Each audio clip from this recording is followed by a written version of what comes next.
अस्सलाम वालेकुम नाजरीन, मैं हूँ आपकी मेज़बान फ़ारिया बट और आप देख रहे हैं तुर्किया ख़बर। नाजरीन, आज मैं दो ऐसी बच्चियों के साथ मौजूद हूँ जिनका ताल्लुक़ पाक तुर्क मारिफ इंटरनेशनल स्कूल्स एंड कॉलेजेस से है। और वो दो बच्चियाँ ऐसी हैं जिन्होंने पूरी दुनिया में पाकिस्तान का नाम रोशन किया है, एक ऐसा प्रोजेक्ट बनाकर जो कि हमारे इमोशंस को डिटेक्ट करता है और उनको फ़र्स्ट प्राइज़ मिला है टेक्नो कॉम्पिटिशन में। आइए उनसे जानते हैं कि ये कॉम्पिटिशन जीतना उनके लिए कैसा था, मुश्किल था, आसान था, या फिर इसके अलावा उनकी क्या इमोशंस थे जब वो इतना बड़ा प्रोजेक्ट, इतना बड़ा कंपटीशन जीत रही थी।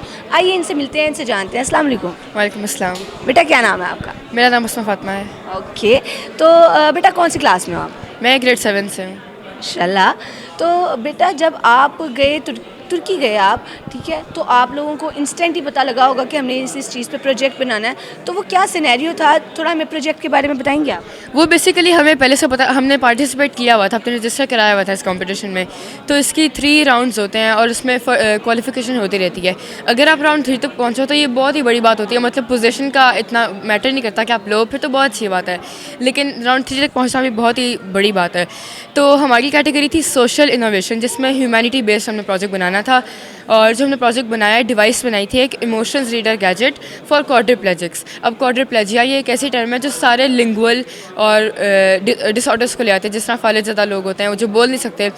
तो इस डिवाइस का काम था कि ये उन लोगों की इमोशंस को रीड करेगी जिनका ब्रेन काम करता है, जिस तरह जो लोग कॉमा में होते हैं उनका ब्रेन काम करता है लेकिन वो कुछ बोल नहीं सकते, तो उनकी इमोशंस को रीड करेगी। और जो इंटरफेस जो ऐप हमने बनाई उसके ऊपर रिजल्ट्स आएंगे कि if the person is happy, sad, relaxed और स्ट्रेस।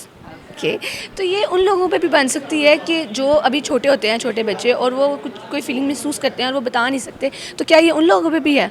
जी बिल्कुल, वो हमने इस तरीके से प्रोजेक्ट बनाया कि हर बंदे के ऊपर एडजस्ट हो सकता है। ये तो मिस आप बताएं, जब आप लोग कंपटीशन जीते तो क्या फीलिंग थी कि आपने पाकिस्तान का नाम इतने बड़े लेवल पे रोशन किया है?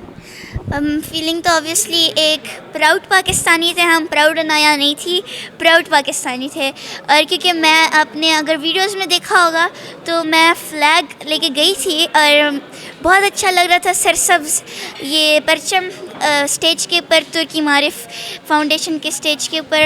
और फीलिंग तो obviously out of the world feeling थी और बहुत अच्छा लगा हमें कि तुर्की के सदर ने हमें अवार्ड दिया और वी आर प्राउड पाकिस्तानी। तो हमने सुना है आपको तो कोई प्राइज़ भी मिला, तो वो प्राइज़ क्या था?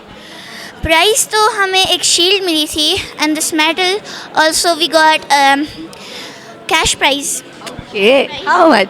60,000 Turkish lira, Pakistani approximately 4 lakh something. Okay, इतने ज़्यादा पैसों का क्या किया ना यार? ऑब्वियसली पहले तो डिवाइड किया और फिर जब डिवाइड किया तो फिर बस अब पढ़े इंशाल्लाह कुछ अच्छा सा ख़रीदेंगे। ओके, तो इंशाल्लाह।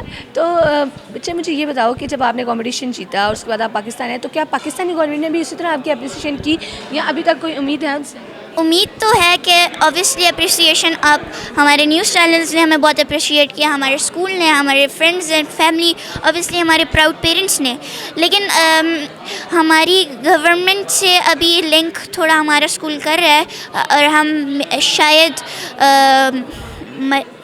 मरियम नवाज़ से मिलेंगे भी, तो और फिर हम उनको बताएंगे कि हमारे प्रोजेक्ट को और आप डेवलप करें, क्योंकि ये सिर्फ अब्रॉड के लोगों के लिए नहीं है, ये हम पाकिस्तानियों का आइडिया है, हम पाकिस्तानियों के लिए। हमारे साथ आज इन दो बच्चों की मिस मौजूद हैं जिनकी निगरानी में इन्होंने इतना बड़ा कंपटीशन जो है वो जीता। आइए इनसे बात करते हैं। अस्सलाम वालेकुम मिस। जी वालेकुम सलाम। मैम क्या नाम है आपका? गोहर खुर्शीद। ओके मैम, आप इन बच्चों के साथ बाहर गई थी, तुर्की गई थी, तो मैम क्या फीलिंग थी, क्या इन्वायरमेंट था? फीलिंग तो बहुत ही ज़बरदस्त थी। आपको पता है जब आप किसी इंटरनेशनल प्लेटफॉर्म पे जाते हैं आपको बहुत ज़्यादा एक्सपोजर मिलता है, आपको बहुत ज़्यादा चांस मिलता है डिफरेंट एथनिसिटी के लोगों के साथ वहाँ पे जो है कम्युनिकेट करने का, इंटरेक्ट करने का। तो बहुत ही अच्छी फीलिंग थी। बच्चों के लिए एक बहुत अच्छा एक्सपोजर था जिसमें वो डिफरेंट मुल्कों के लोगों से बात कर सके, उनसे उनके आइडियाज़ जान सके, उनके मुल्कों में किस लेवल पर काम हो रहा है IT पे, वो चीज़ें हमारे सामने आ सकी। तो ऑब्वियसली वो हमारे लिए एक बहुत ज़्यादा एक्सपोजर वाला जो था एक्सपीरियंस था कि हमें भी पता लग सका कि बाकी जगहों पे किस सतह पे काम हो रहा है, सो डैट हम लोग अपने बच्चों के साथ पाकिस्तान में उस लेवल पे काम कर सकें। बिल्कुल मैम। तो मैम अब तो प्रोजेक्ट बन गया और इस प्रोजेक्ट को फर्दर कितना आगे लेके जाने का प्रोग्राम है आप लोगों का, कोई प्लान है इस?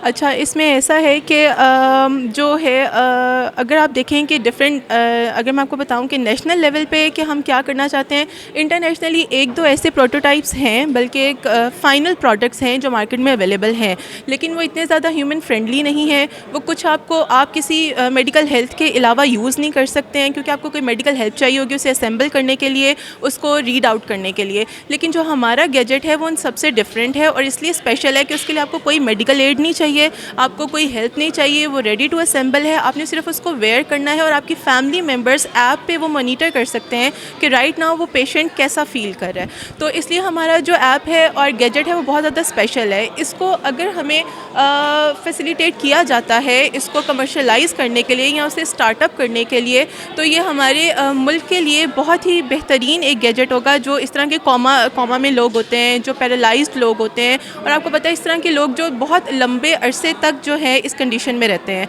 तो उनके इमोशंस को उनके घर वाले अगर फ़ील करना चाहें, उसको कमर्शलाइज़ करने के लिए ये एक बहुत ही बड़ा हेल्थ केयर में एक स्टेप होगा। मैम, गवर्नमेंट से कोई अपील है आपकी? अपील तो यही है कि अगर स्टार्टअप में बच्चों की हेल्प हो सके तो ये हमारे अपने मुल्क के लिए बहुत बेहतर होगा, कि हमारे अपने हेल्थ सेक्टर के लिए बहुत बेहतर होगा, कि उनकी अवेलेबिलिटी बहुत आसान हो जाएगी। Thank you ma'am. तो मैम, आप मुझे ये बताएं कि इस प्रोजेक्ट पे कॉस्ट कितनी आई थी आप लोगों की? इस प्रोजेक्ट की कॉस्ट हमारी अराउंड 90,000 to 1 लाख थी बनाने के लिए, और फिर वेरी करता है कि अगर हम फ्यूचर में इसे और मॉडिफाई करते हैं और EEG इलेक्ट्रोड्स ऐड करते हैं तो EEG इलेक्ट्रोड्स बेसिकली बहुत महंगे होते हैं, और हमने सिर्फ इस प्रोटोटाइप के लिए इतनी कॉस्ट मतलब फिर बेयर की और हमने इस प्रोजेक्ट को बनाया। तो बेटा, आप दोनों ने मुल्क का नाम इतना रोशन किया है, तो कोई अपने मुल्क के लिए कोई पैगाम है आप लोगों के पास? पैगाम है कि आप बस पाकिस्तान का झंडा रोशन करते रहें, अपने मुल्क को हर जगह अपने मुल्क को रिप्रेजेंट करें, हर जगह प्रेजेंट करें और अच्छे वर्ड्स में, और इस तरह की फ़ीलिंग बना के वहाँ से उस मुल्क से जाएं जहाँ पाकिस्तान को प्रेजेंट करें, कि उन लोगों को मतलब एवरी टाइम याद रहे, उन्हें कभी फीलिंग भूले ना। जी नाज़रीन, आज हम इन दो बच्चियों से मिले जिन्होंने पूरी दुनिया में पाकिस्तान का नाम रोशन किया। 269 टीम्स में से सिर्फ पाकिस्तान की टीम थी ऐसी जो कि फ़र्स्ट पोजीशन जो है उसने जीती है, और इतने बड़े लेवल पे हमारे मुल्क का नाम रोशन हुआ, और इतना जदीद आला इन्होंने बनाया है कि जो हमारे इमोशंस को डिटेक्ट कर सकता है। और आप लोगों की इस बारे में जो भी राय है, अपनी राय का इज़हार कमेंट सेक्शन में ज़रूर कीजिएगा। अब तक के लिए इतना ही, इसी के साथ मुझे दें इजाज़त, अल्लाह निगहबान।